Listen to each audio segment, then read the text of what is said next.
Hey, what's up, everybody? This is Marseille, the property pastor, and I am coming to you today with a good friend of mine, Miss April Stewart. April and I go way, way back. We did an internship together years ago. We will not tell you how long that was, because then we'll be dating ourselves. But I am so excited to have my friend, to have my sister on the channel today. She is doing some amazing things as an entrepreneur. I'm just so impressed by her, so blessed to know her, and just to see some of the great things that she has done.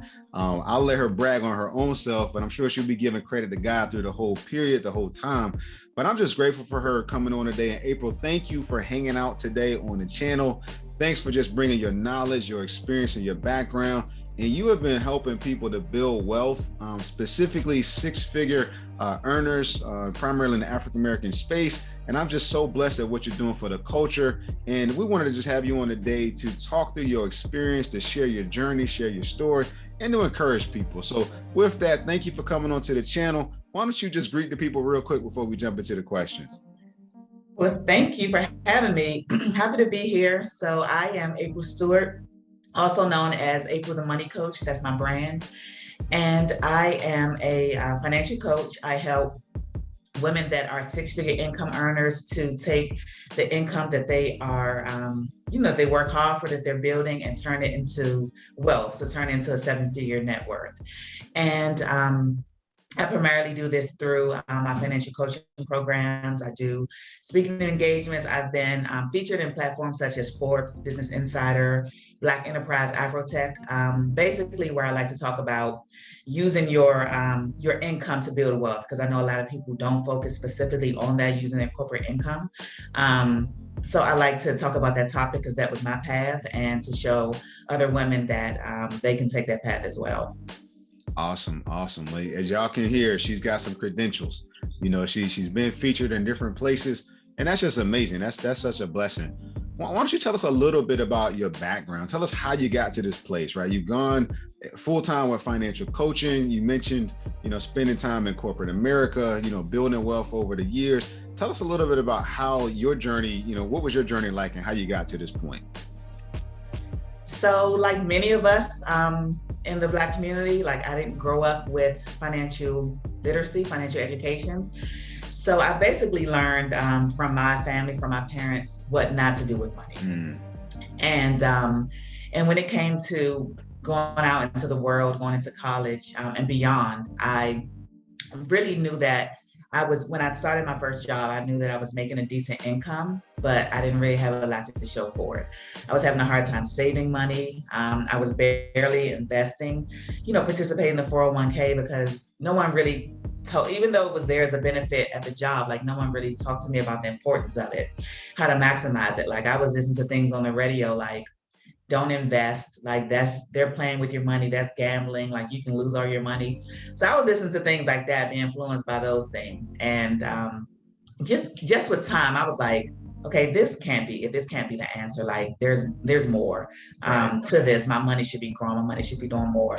Excuse me. So I began to study personal finance, because I didn't know any other way to learn what I need to know. So I just began to devour books. And I'm dating myself by saying that podcasts weren't really a thing back then at that time, but radio interviews and things like that. I just became passionate about personal finance.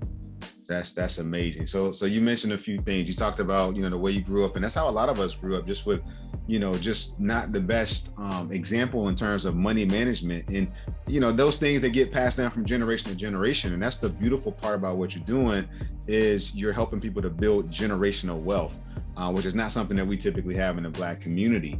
But for you, it sounds like your journey was really a lot of self-education, a lot of just deep dives into content, deep dives into books. And which is really amazing to see, just your fortitude, and your push that way. What are some of the misconceptions, I guess, you've seen? I think you mentioned a little bit about some of the things you heard on the radio, maybe some of the things that you heard, at home. But now that you've been coaching people for some time now, what are some of the biggest money misconceptions that you've run into when dealing with your clients, or just in kind of the coaching space in general? Mm-hmm. So I think probably the top two that I run into is that people quite honestly don't believe that becoming a millionaire is possible for them. They don't really see themselves as someone that is capable and able to build wealth. They kind of think that's for others. Mm, And so there's that limiting belief that, I mean, it's not really possible. Like they don't see it for themselves, um, despite them being like six-figure earners and being high income earners. Because I think the face of wealth is quite honestly, the face of white males. right. And so, Black women um, don't necessarily see themselves that way. So I think that's why it was very important for me to, um, to really come forth and like really step into this space and be forward facing, front facing, because Right. I want you to see that I'm just like you. I didn't come from a background much different than yours. I worked a corporate job. I'm not doing anything much different than what you're doing, but Right. it's really about how you're managing your money and what you do with it. And then another thing is that people think that they can out earn bad money management. And so there's that whole paycheck to paycheck cycle, like everything will be okay once the next check comes in. There's that hamster wheel, and like people just, it's really, really ingrained. Like it's hard to get that out of people's psyche that they can just out earn it. Like more money is going to solve the problem, but money doesn't solve money problems. Right. Yeah, I think it's I've heard it somewhere, I read it somewhere. It's not how much you make, it's how much you keep. Yeah. When you really dig into it, like you mentioned about out earning. And oftentimes it sounds like, we kind of have this mindset of, we're broke. But then when we start making a little bit of money, we still have broke mindsets, broke methodologies, and it really doesn't solve a whole lot. Yeah. So with that, you've been coaching for a while, and how long have you been in the coaching space? Like you mentioned about really just recognizing the need and stepping forward to serve. How long has that journey been for you? So my financial transformation started in 2008. So, excuse me. So just over that time, I was, pursuing personal finance, learning it, studying it, applying it, getting the lessons learned, the trial and error. And so when I officially stepped into the coaching space was in 2020. So actually during the pandemic, that's when I launched my business, and then I launched my coaching program that year as well, and began to work with clients. Got you. And speaking of clients, what do your clients look like? What is your typical clientele makeup? So it's primarily women that are with corporate careers, so six-figure income earning women. A lot of times they are women with families. That can be, families with or without families, married or not. But they're really women that basically haven't quite learned, I would say, how to master the money thing. Like they feel like they're experts in their careers. They're, they really have it all together there, but they don't quite have it together when it comes to money. And a lot of times they're ashamed to say that. They feel like, they should have it all together. And the truth is, we don't have to have it all together in every aspect of our lives. Like there's some things that we're better in than others. So right. There's no shame in saying that, I don't know things, I need help. But yeah, I think there are people that just want to do better with money, know that there's something that's missing in what they're doing. Got you. Yeah. And as you look at, we don't get a whole lot of personal finance classes in school. That's not something that's really taught. I remember being on a college campus and they were just throwing credit cards at me left and right. All these kind of things just build bad habits, but just getting into that space of really helping people to build those skills is amazing, just kind of working through that. Now, you mentioned the face of wealth, right? The face of wealth being typically a white male, so and here you are, a Black female, being a coach, being an entrepreneur. What are some of the things that you've run into that have been difficult, the kind of obstacles that you've run into in this space and as an entrepreneur? I would say maybe in the personal finance space, of course, it is a very, white male dominated space. So, I mean, I'm a small brand. I don't feel like I personally have hit up against anything, but I just know that that the narrative about this field and, you know, who is considered like experts and who you look at first, Right. are white males. So I feel like there's probably a minority of people that are actually, you know, looking to a woman and to a Black woman for financial advice. So it tends to be people that look like me because they can relate. They appreciate someone that looks like them, that understands them, that they can talk to. I had a client when she came to work with me. She said that she lived in the Boston area, and she said that she had talked to like some firms up there, and they were, you know, it was an older white man. He was pretty much kind of condescending, like, you know, you're a little child, you know, like I'm gonna teach you, school you. And she was like, no, like you're not gonna talk to me like that. You're not gonna treat me like this. Like, no, I'm gonna take my business elsewhere.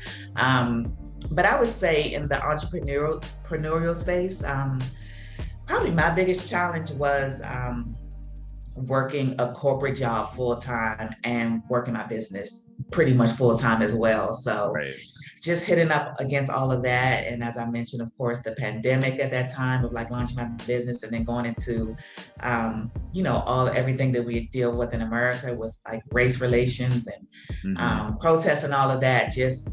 And actually I worked through the pandemic where most people were at home.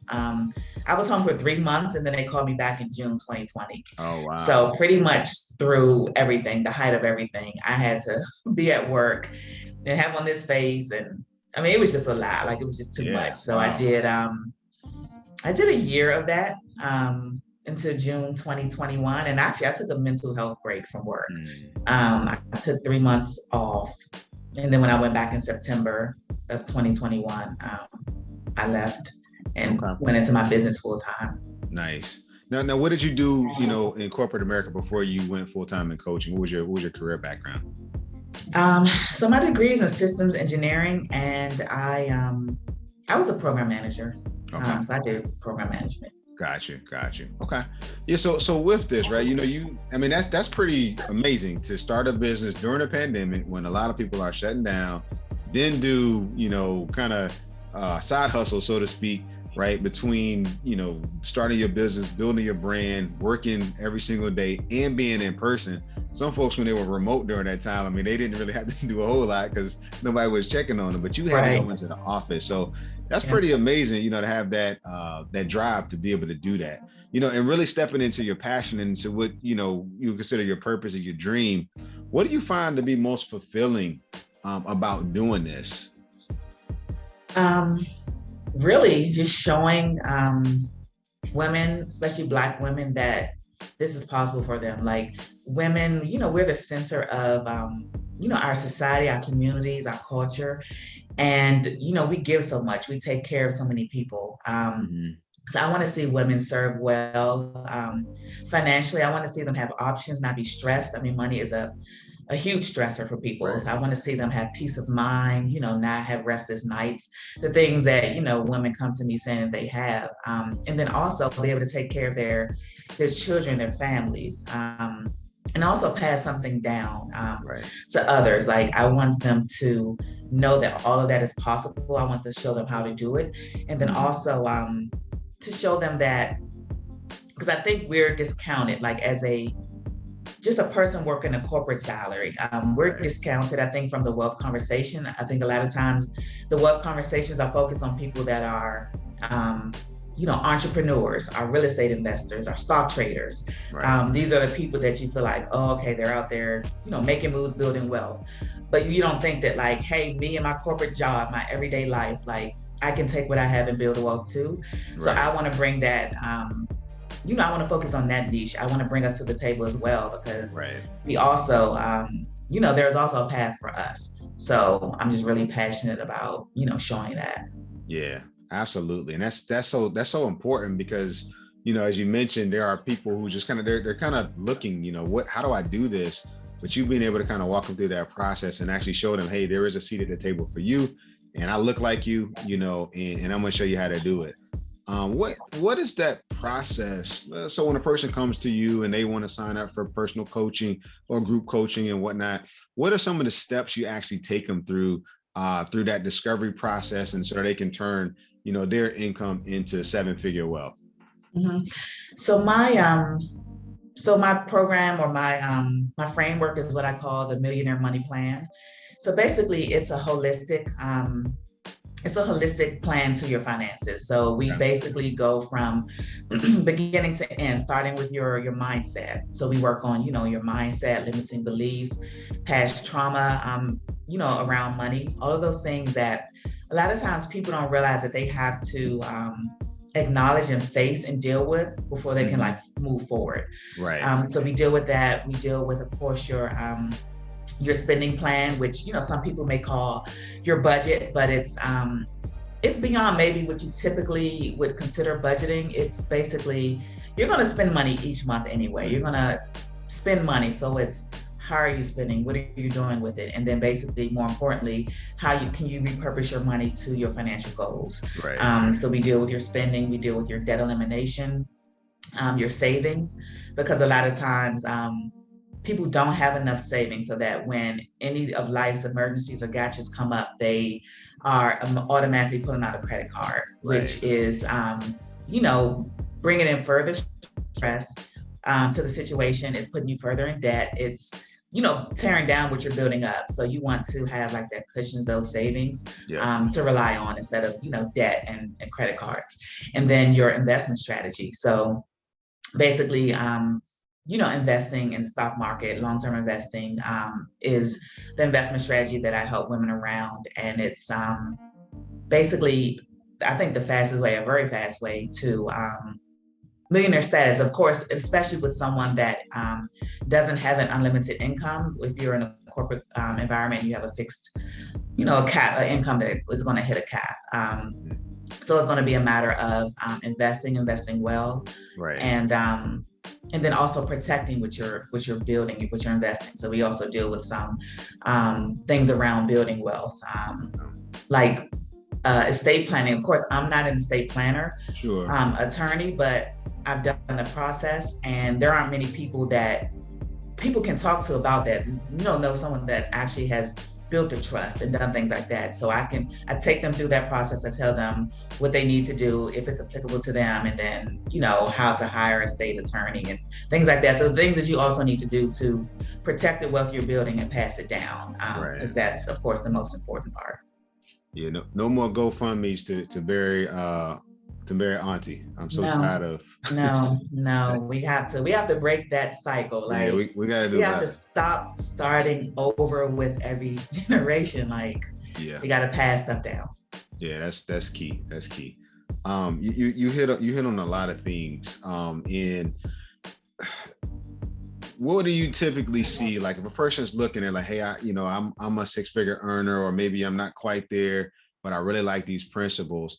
But I got the wrong mindsets. I don't have the pieces in place. How long do you typically, when a person comes to you, and let's assume, they've got decent credit, they're not totally upside down financially, they just need some coaching to get things in the right places, right? To get their affairs in order, to get the trust set up. What does that turnaround time usually look like? On if you could put a number on, is it a year process? Is it multi-years? How long does it typically take people to start to kind of build to get that momentum and get to that place where they want to be? Well, it really depends on what their goal is, what they're looking for. So we work together in my program over the course of 3 months. So and we work on starting to build out your full financial plan and starting to implement it. But of course, with money, it's not an overnight thing. You're not going to build wealth overnight. You're not going to become a millionaire overnight. It's going to be a matter of investing over the years. So, the debt elimination is going to depend on how much debt you actually have, what your income is, how quickly you can pay it off. So it's really going to depend on your income, not necessarily that having more income necessarily gives you a bigger advantage, because you can have a big income and have a lot of expenses and be maxed out and not have much to work with.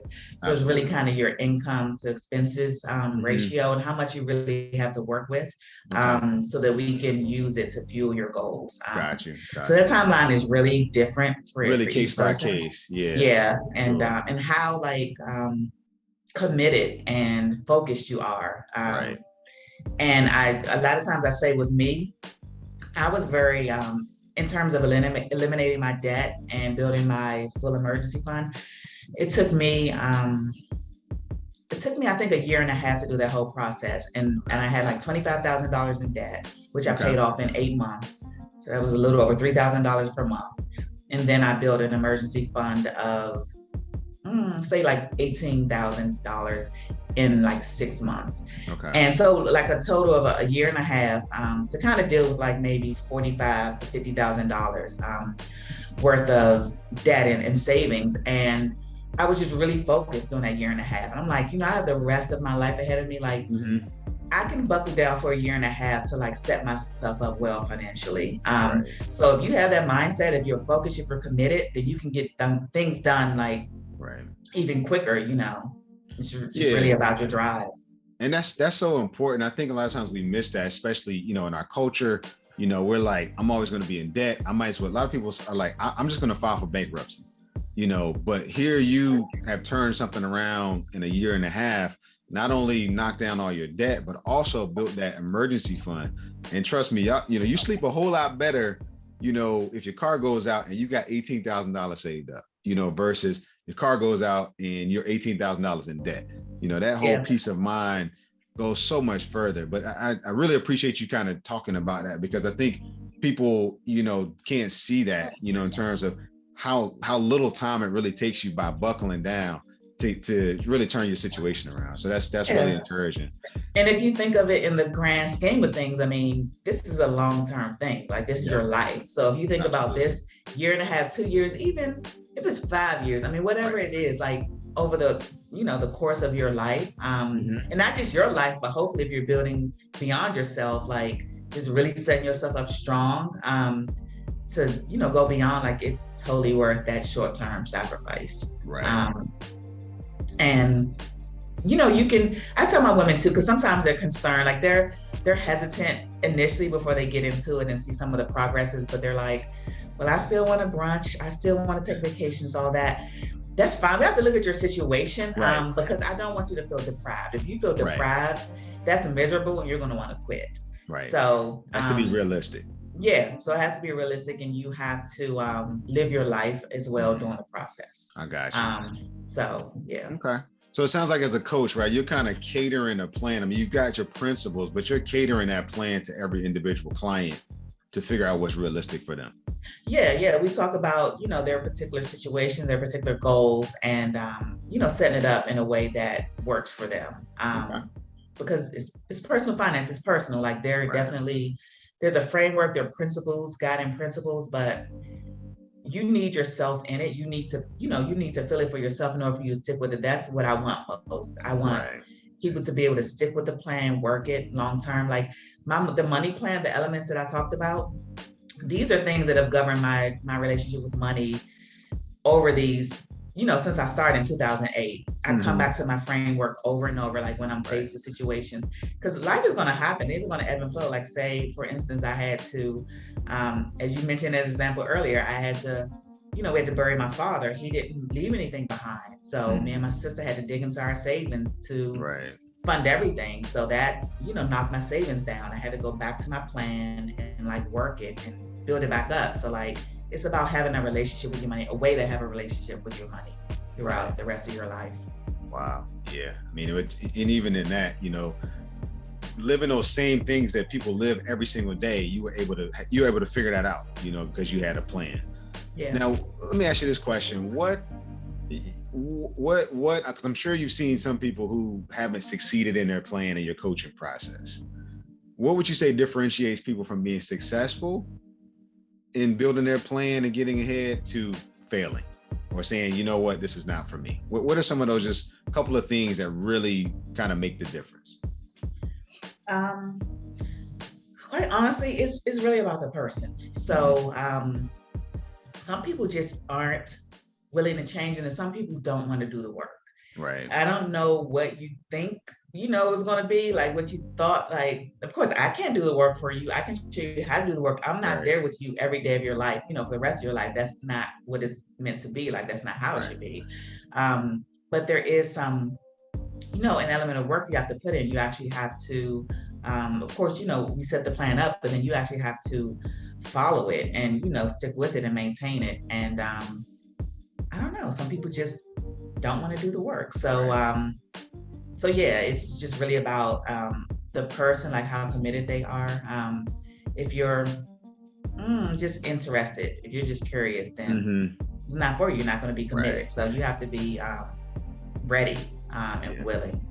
Yeah, it sounds like you don't do the work for people, right? You're trying to guide them along that process, but at the end of the day, they got to go home and fill out the spending plan. They've got to go and look at their finances. They've got to come back and say, here's the action steps that I've actually achieved, in order to get to that end goal.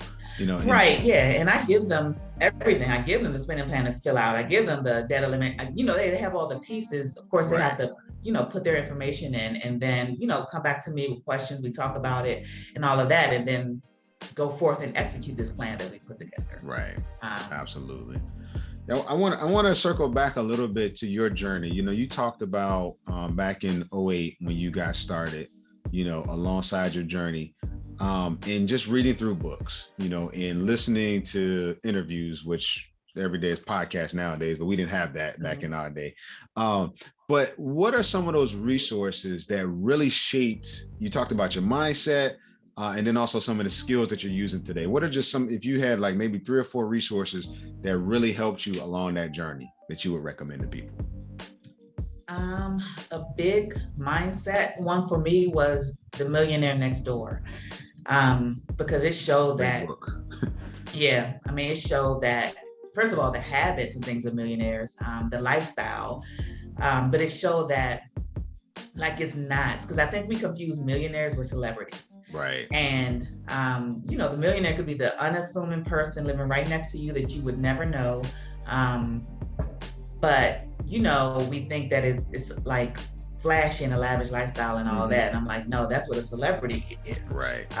So I think that really just really helped you to see like what most of the millionaires in America really are, what they look like. And along with that, same vein, I would say a more modern version of that is The Everyday Millionaire by Chris Hogan. Thought that was a really good book. And also, like, I'll Teach You How to Be Rich by Ramit Sethi. That was a good overall financial book. And then, so yeah, those are 3 of the books that I tend to recommend a lot. Yeah, those are some really, really good books. I know I've read several of those. Matter of fact, all 3 of them. And The Millionaire Next Door is a fantastic book because they're unassuming people. You look at what they drive, you look at how they live, and we think millionaire, and we have this mindset of a yacht, or we have this mindset of brand new car every week. And these folks are not that, right? They recognize the value of money. They recognize, things that are assets and things that are liability, and they live their lives accordingly. And you could be living right beside one of them.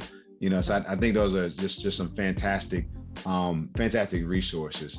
So let's say, for example, you've got a person who's stuck, right? And they may not be a 6-figure earner.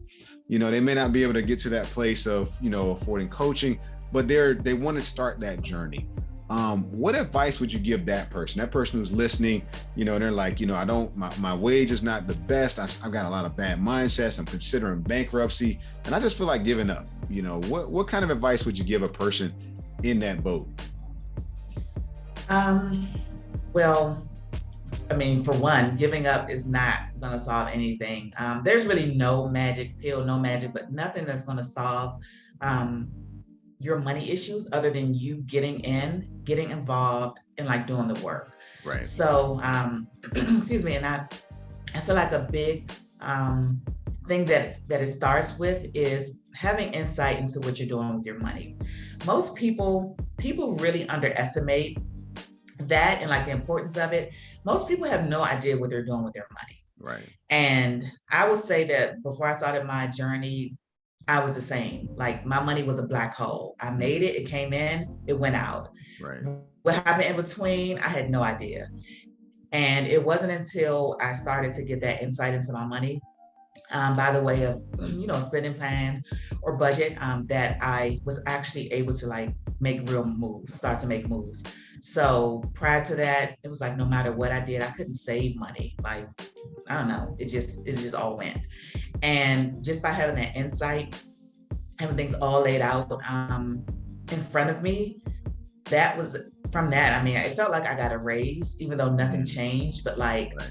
then I was able to start saving. I was able to start eliminating my debt. Like I was able to start doing things with my money just by having like insight into it. So I think that starting there is a great thing to do. And I have a resource, and you can, drop the link to it in it, but it's a free millionaire money checklist. And it goes through the 5 areas that I talked about. And it helps you to kind of take a look at your income and your expenses, like to, list all those things out so that you can start to like wrap your head around what you're doing with money. So I think, that's a great first step. Awesome. Well, we will definitely drop that link in the description to the video. So April is giving us free game today. Appreciate that, sis. And this is just so good to just get some of these nuggets of truth. And the thing, I've heard is discipline, tracking, mindset, and plan. Getting to that place of, hey, watch where your money's going, figure out where it's going out, figure out. It's kind of like, when water goes into your sink, you don't leave the faucet on and the spigot up, right? That's not, you're gonna waste a lot of money that way. But you got to figure out where you're losing it at, and then develop a plan to start to save, to start to accumulate, to start to invest, and compound it, right? So those things are principles that people have been using for a long time. But the beautiful part about it now is that we're in the information age, and just like you did back in 2008, you buckled up, you rolled up your sleeves, and you start digging in, you start learning, you started, in applying, right? Putting it into practice. And now you're helping other people to do that as a business and as a service and a ministry to others. And that's just phenomenal. So I guess when you're not training millionaires, what are some of the things that you like to do, in your own free time when you're not helping people to build that wealth stream, to build generational wealth? What are some of the stuff that you just enjoy doing in your free time? So I don't really have any hobbies per se, but I'm pretty low key. I mean, pretty low key. I'm laid back. So I like to learn. I like to read. And I love podcasts. So whenever I'm cooking, as I'm doing things, I'm always listening to something. Right. I listen to a book, listen to a podcast, travel, of course, as much, as we can do. But I still travel. So travel. And one thing I'm really loving now, I would say within the past year, is just going out for a walk, like getting outside, fresh air, sunshine, just me and my music. Mm-hmm. Like, I love it. Awesome. That's really good to hear. You get to do things that are enjoyable to you. That's your passions. Travel, a little bit of exercise, but continuous learning. That's one of those things you got to keep sharpening, keep learning, keep growing. And that's one of the things that we struggle with sometimes as a people, is to continue to learn, right? They always used to say, if you want to, hide something from us, just put it in a book. But we're shattering that stereotype, so I appreciate seeing people, like yourself, who are just pushing the limits, who are not accepting boundaries, not accepting stereotypes, and just going after it with all that you have, and you're helping lots of people out there. So that's amazing. And I will say also, I would say, I think for us, but just for people too, in general, in the corporate space, I don't know how much is changing. I would say this is true for myself, so I'm not excluded, but I think that as business owners, entrepreneurs, we tend to invest in personal development. So, as of course, corporate, you do conferences and stuff for work, that's different, but like actually personal development for different areas of your life. As a business owner, we invest in those things, but like when I was in my corporate, that was just a foreign concept to me, to like go to a conference that I paid for on my own, right? To get coaching, to do things like that. Like those just weren't things that like I considered doing or like considered really spending money on. Right. So my mind had to slowly open up to those things. So I hope that, people are, becoming more open to those things in our community. And especially, like I said, also just people that aren't business owners, but that are employees as well, like investing in their personal development outside of what your company might, give you for training and stuff. There are things, that you may need to do for yourself. And I think another a big thing that we fail to do or invest in is like having support and accountability. Some people are great DIYers, but not everyone is. And quite honestly, even for myself, like I've gotten to the point where, look, help me fast track. Like I will hire a coach for different things because I don't feel like reading a bunch of different books or watching YouTubes and all that. Like I just don't have the time and energy to do that. So I think that understanding that support and accountability is worth investing in as well. Like that really could be the difference in you accomplishing those goals. Yeah, absolutely. You hit on so much right there. I mean, the whole piece about investing in yourself through learning and education. One of the things that I have found in the corporate space is that oftentimes your employer will actually fund things for you, right? So my job, we have Audible subscriptions with unlimited books, right? You can literally go to human resources and say, hey, look, do you have anything, right? And even if they don't, they may buy it for you. I found that just countless books, a lot of books that you're talking about, I read them for free, and those kind of things are so important, but we've got to ask the question, right? We've got to push the envelope. And if they don't have it, ask them to get it. They have budgets for those kind of things. So those are critical, just kind of getting to that place of investing in yourself, bet on you. That's what I tell people, bet on yourself. And, on top of it, having that accountability and that team around you is critical. If you want to lose weight, do it with other people. You want to exercise, build accountability. You want to, get your budget and your finances in order. You want to build wealth. Find some people that are trying to do the same thing, like-minded people, and y'all push each other to be great, and I see that, and that's great advice that you've given us. So I really appreciate you sharing that. Last question for you. How can people get in touch with you? If they want to get in contact with you either through coaching, social media, what's a good way to get in contact with you? Instagram is my favorite place to hang out. So I'm at April the Money Coach on Instagram. Same on LinkedIn. I'm on LinkedIn as well, April the Money Coach. But so yeah, that's the best way to find me. And with the checklist that I mentioned, I have a link in my bio. So if you go to my Instagram, April the Money Coach, it's a link in my bio that says free Millionaire Money Checklist. So you can grab it right from there. And on there you can also see the link in my bio also tells you what my how you can work with me. There's something you can click on if you were interested in a discovery call with me, or just you can shoot me a DM as well. I'm pretty accessible. Excellent. Well, thank you so much for coming on today. It has just been a true blessing to catch up, to just hear your story, and to just hear that inspiring, advice, just great nuggets of truth, tons of information that we can apply. Our custom here on the Property Pastor channel is we always close in prayer. So I'm going to say a quick word of prayer just over the people as we've been, hanging out today, and also a blessing over you to continue the great work that you're doing for the culture, for the community, and just for, Black women in general. I'm just so blessed by this. Let's go ahead and pray together. Thank you guys so much for just this time to hear April's story. God, thank you for the gift that she is, Lord God, to so many.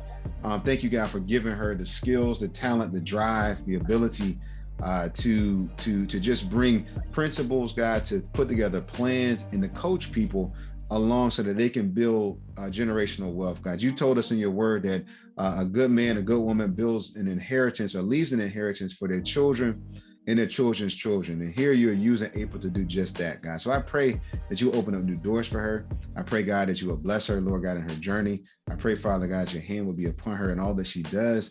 Bless her, Lord God, as she just works on her business, as she, Lord God, continues to build it. God, I pray you would open up great doors for her and use her to bless many. God, we honor you and thank you in Jesus' name. Amen. All right, sister. Well, thank you so much for coming on today. Again, y'all, if y'all have any questions, make sure you drop them in the comment section. If you haven't subscribed to the channel, take a few minutes and subscribe. Also share the video with somebody who needs to hear it. We are here to build not only your finances, but also to build your faith. God's building testimonies, and I'm just so excited for what he's going to do. Again, if you got questions, drop them down in the comment section. We'll see y'all again on the next video. Again, April, thank you so much for coming on. I'm cheering for you. I'm rooting for you. Every time I see you out there, I'm like, I know her. So God bless. Thank you. God bless you.